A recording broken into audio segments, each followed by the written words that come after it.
Let's spend a little time talking about insight. We talked about the general principles. There's not a lot of rules necessarily. We also talked about insights, the value of Bible promises giving insight.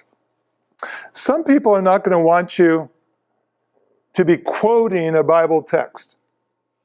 Here is something I think is valuable. I don't think I ever heard Jesus, when he was quoting the Old Testament, he didn't say, in such and such a book, and such a chapter and verse, but we do that. He just said, it has been said. And he would give the truth. It's much better many times, I believe, to just say, you know, the wisest man said this. And we don't have to say, well, in John 3:16 is this. We can just give the truth, give the information, and it's much more acceptable. There's other quotations that we do that with that just kind of, it tries to give us authority instead of letting the truth speak for itself. There are three components to insight. It's a process of viewing things from a different vantage point. So if a person is running into a problem, you're coming along with a different view. And as you listen to them, you might think, well, they're just seeing one direction. And so your insight might be, have you ever thought of it this way? Or have you ever looked at it coming from this direction? So a different view from a different vantage point is giving insight as well. Viewing things for their relative importance. And so someone is really stuck on an issue that is really pretty minor.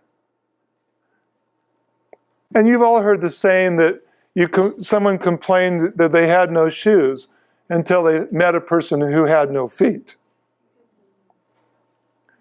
And that is viewing things from relative importance, isn't it? Oh, I need some more shoes. I just, instead of seeing that may be a minor thing. So we're bringing out information that makes them see it in a different light.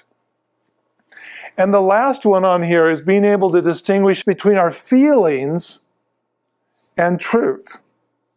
There are people who their whole life is wrapped up in error, that they are in frustration and they are in despair and even depression, believing something that is not true.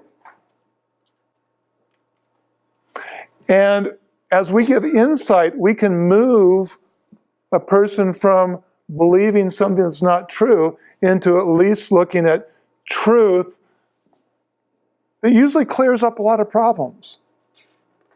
So insight will clear up that feeling, I feel no one loves me anymore, that kind of thing. And the truth is, well, I'm here for you. Don't say nobody loves you. And so you're starting to clarify something that is going from their feeling into truth.